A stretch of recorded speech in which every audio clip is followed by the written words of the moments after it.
You are watching the Be a Hero Gaming channel, where we talk about action and adventure games and how you can be a hero in your real lives. I know that positivity isn't super popular in YouTube and on the internet, but I just feel like there's way too much negativity out there. People click on the negative stuff, and sometimes I'm tempted to make a negative title to the video just to get people to click on it, and maybe I'll do that in the future, I don't know, but I'm trying to not do that because I want to keep the channel positive and uplifting and upbeat, even if I have something bad to say about a game that I don't like.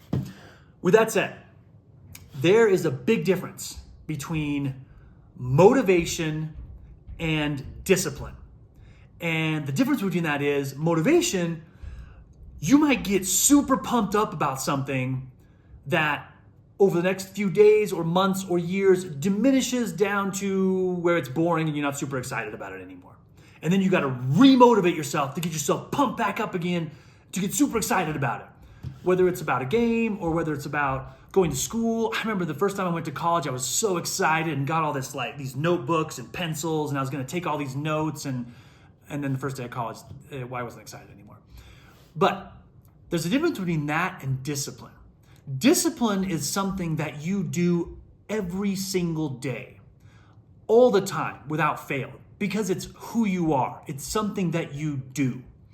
And all of us are really good at getting motivated and pumped up about something, but I think discipline is an area where we lack a little bit, that we all could probably do a little bit better. Recently, I started thinking about some areas in my life where I could be more disciplined on a consistent basis, things that I kind of do good at and then I don't do good at. That really, rather than getting all revved up and psyched up about it, I should just do it every single day as a part of my life rather than trying to motivate myself to be all excited about it again. Now, that is particularly important to this video because if you backed the Wonders of the First collectible card game, probably most of you already know this if you backed the game, but for those of you who didn't back it or maybe didn't know this, I have some really, really important news to share with you about discipline. And it has to do with the people that made this game. Whenever I hear these people talk they had a town hall meeting yesterday to give an update on the game. The game was supposed to be released Q4 of 2024, which is this month or the next 2 months. I think they planned on November or something like that, was when they were planning on releasing the game. And they had to report on that the other day because that unfortunately is not going to be met. And so if you didn't know that, the game will not be delivered this quarter. And I'm sure a lot of the haters out there are like hooting and hollering, saying, Yahoo, hang on a second, just hang on a second, because you got to hear the rest of this. The thing that's so cool about the people who made this game is that they are so committed to not only the game's success, but its long-term success. That there are people on their team that are experts in their field, whether it's business or marketing or game design or whatever it is, they are experts in their field. They've proven themselves already. And right when I wonder if they're kind of starting to lose steam, it's still there. It's the discipline I was talking about earlier. It's not like they were super motivated to make this card game and then the Kickstarter was over and now they just think, okay, cool, now we'll just let the cards go out there and we'll see what happens. They're committed to the long-term success of this game. And that's the news that I have for you today. I have my computer out here because there was so much stuff to go over. I knew I wouldn't remember everything, so I didn't want to miss something. So first of all, the game is not going to be delivered in Q4 of 2024. It's now slated for the end of March of next year. And you might be thinking, whoa, that's a long way out. And that's what my wife said when I told her. She said, wait a second. I thought, and I had to explain the whole thing to her to sell my other business partner on this whole idea, my life business partner. But the thing is so cool is that they came out and said at the town hall meeting yesterday, we feel bad about that. We were not excited about that. We wish we could have delivered it. They unfortunately missed their opportunity to jump in line at the printing factory. So because of that, they had to kind of get back in line, which pushed them further out. And they said, we didn't want to rush things and just rush this to the printer to where there might be some mistakes or quality problems with the game. We would rather delay it a little bit and make sure that the game was to the high quality that we expect of the game and that the players expect. And so with that said, we had to get back in line, and that's going to push us out until March to deliver the game. Now, what does that mean for us? Do we get anything out of this because we have to wait? Yes, we do. And I don't think this has ever been done before, but I think it is so cool. They're going to take the proofs, the final proofs that they approve, and there's going to be 24 complete sets of the existence set, of the first set of the game.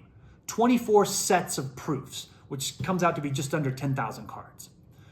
They are going to grade and slab all of those cards, and the people who back the game at the $150 level or higher will receive, free of charge, one or more of the slabbed cards.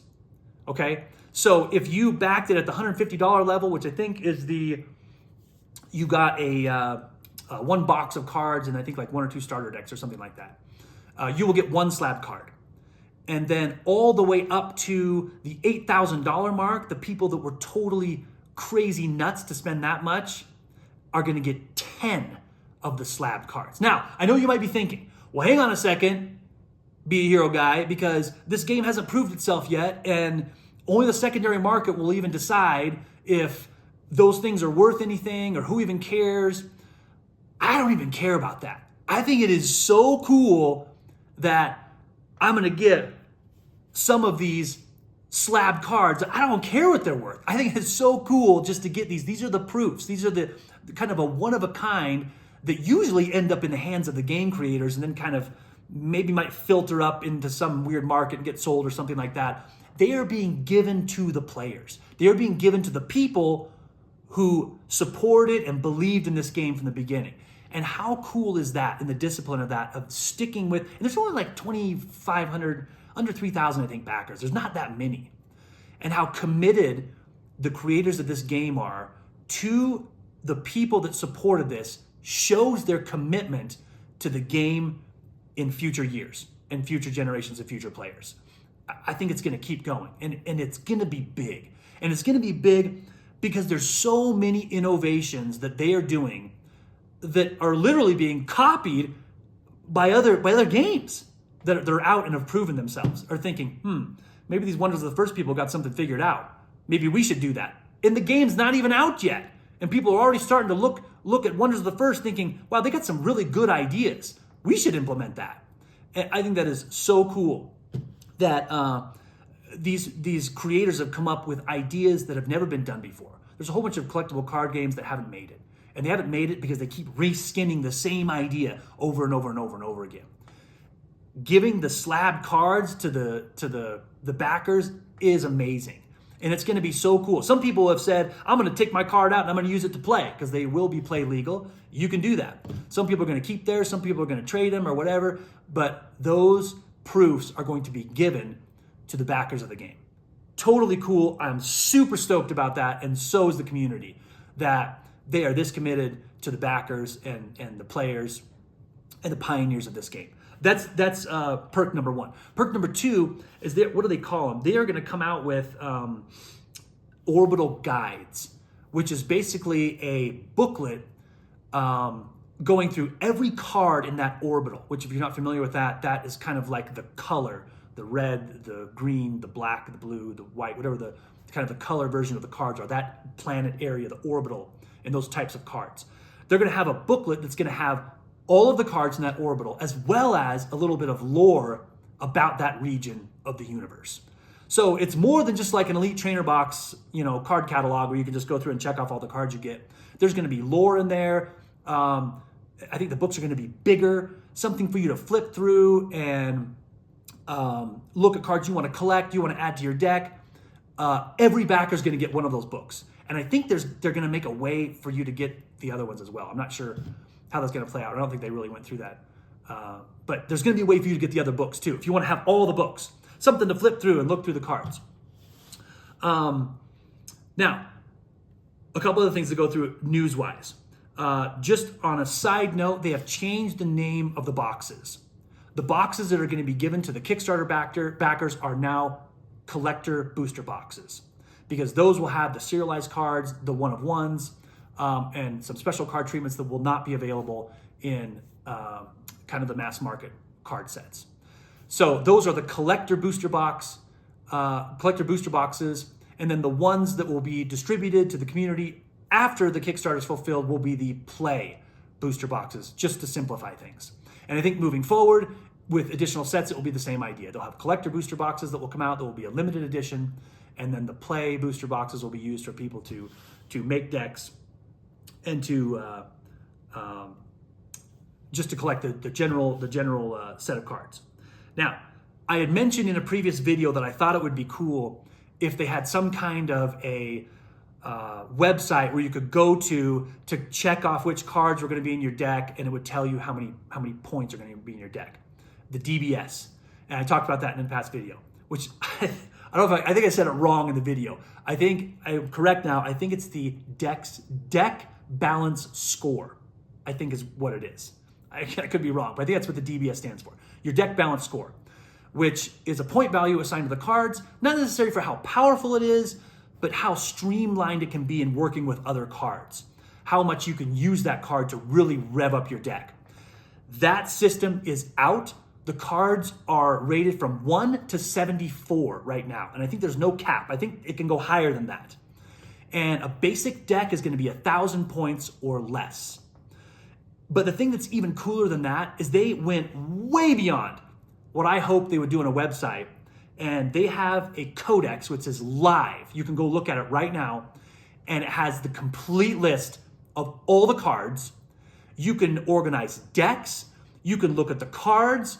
You can, I think there's even like rankings in there where you can play online, and in the future will be at tournaments and at stores where you will be able to use this website to organize your Wonders of the First Life. All the decks you want to build, you could build a virtual deck by just checking all the cards and their values in the DBS system and see what it values to, and then just work to make that deck in real life. I mean, it's so cool. I've only gone to the website and kind of just skimmed through it, but it's got all the cards on there. You can hover over it. It will give you an enlarged view of the card so you can read it, what it does. And the cards just look amazing. All the images are so cool looking, and I just can't wait to get those cards in my hand and actually be pulling those out of packs. It's going to be super exciting. Speaking of pulling those out of packs, they are going to have they call it the First Shattering, which is basically a rip, trade, and play party in Columbia, South Carolina, March 21st, 22nd, and 23rd. I don't know where it's going to be at yet. I don't think they said where it's going to take place. But if you can make it to that, I think you can even have some of your Kickstarter cards sent there. So you can pick those up at the RIP party, and there's just going to be a whole bunch of people hanging out, opening packs, making decks, trading cards, and playing. And it sounds so cool. And I'm going to see if I can clear my schedule to go to that, because that sounds so awesome. I'm so stoked for that, to get all these people together that believed in this game, start ripping the packs that people said didn't exist, that it wasn't a game, and we can trade those cards, make some decks, and play and have a good time. That's March 21st, 22nd, and 23rd, if you can make it to that. Columbia, South Carolina. I don't know, again, if they have a location for that yet, but put that on your calendars. Also, something else to put on your calendar. If you were a backer, you have to go to Block Packs and make an account, which that's blokpax.com. Make an account there, and you will be able to redeem or claim your slabbed card December 2nd through 5th. There's a window when you have to claim that. And so if it's not claimed, then you don't get it. And so again, mark your calendars December 2nd through 5th to claim these slabbed cards. And what you're going to get is I don't know how they're going to do it exactly, but they said it's going to be like a pack opening where you're going to claim your slabs, and it's going to be completely randomized. You could get a common, a rare, an epic, a mythic, all these different types of cards. But again, they're all going to be these proof cards that there's 24 sets of them. That's it. There's no more of these cards.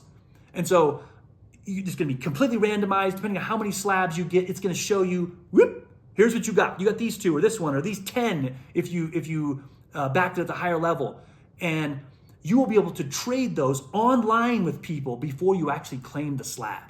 So you could see what other people got. Hey, I want that card. I want that card. We can just switch. And again, I don't know how that works. I haven't really been around the BlockPacks website very much.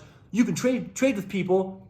And then when you have what you like, you claim them and they mail you the slabs and you get them. I think there might be a fee to claim the cards, $5 or $10 or something like that to claim the slab or for shipping or something. I can't remember exactly how that worked out. But you will get the slabs. You can crack them open and put them in your deck. You can save them, do whatever you want with them. But so cool. Mark your calendars. December 2nd through 5th is when you have to have your BlockPacks account set up to claim your slab cards. Let me see what else there is. I don't know if, whoops. Let me check to make sure I didn't miss something here. I accidentally got out of it. Let me go back in. Again, these videos aren't edited, so there's no bloopers. I believe you can still play on the tabletop simulator. If you're one of those kind of people that like to get on the tabletop simulator to play, you can do that. You can get on there, and I don't know if the codex is connected to that or not. Again, I'm not super savvy in that department, so I'm not sure if that codex is connected there. If you can make a deck and import it into the tabletop simulator, I don't know. You might be able to do that. And if somebody knows about that, please put a comment on there to let people know that that's a possibility. But I just want to say, guys, remember, there's a difference between motivation and discipline. Motivation, you might get pumped up for a little bit and be super stoked about something, but that motivation is going to die. You're going to have to rekindle. You're going to have to repump yourself up again. And discipline is something that you just do consistently because that's what kind of person you are. You've made it a part of your life. You've decided this is who I want to be. This is how I want people to see me. I want people to see me as being disciplined in this area, and that's something I do all the time. And from what I've seen with the creators of Wonders of the First, they have that discipline, that commitment to not only the original supporters, the pioneers of the game, but people who are going to collect and play this game over the next few years and generations of time. They are committed to making sure this is successful, and all these perks and benefits that they've given these backers are costing them money. It's not like we have to pay extra. They're not like some other Kickstarter saying, hey, we'll deliver your game if you give us another $100 or $50. No, they're paying for that. And then they're giving the stuff to us. How awesome is that? Guys, I cannot wait for this game to come out. I was so hoping next month to be ripping packs in a video and doing a video on that. But based off of the stuff that they're willing to do and the stuff they're willing to give us and making sure the quality control of this game is top notch, the cards look good, and they're delivered, I'm willing to wait a few months. That's totally fine. I hope you guys start your BlockPacks account if you back the game, and 2nd through 5th, claim those slabs. It's going to be cool to trade those with people and see which ones we get. So even though we're not getting the cards, you still get to open something. And even if you're only getting one card, that's still pretty cool. Something you get to open up and see what you get and maybe trade it with some people online before you actually get the slab. Mark your calendars for the end of March, 21st, 22nd, 23rd, I think is what that was, for the pack ripping party. That's going to be amazing. I hope to see you guys there. Remember, motivation's cool, but stay disciplined. Make something a part of your life, make it permanent, and you will see the fruits of your labors pay off, not only in your social life, but your intellectual life, your financial life, your spiritual life. So many areas of your life will benefit from being disciplined day after day, year after year. You guys take care. Thanks so much for watching. Be heroes, rip packs, and play games.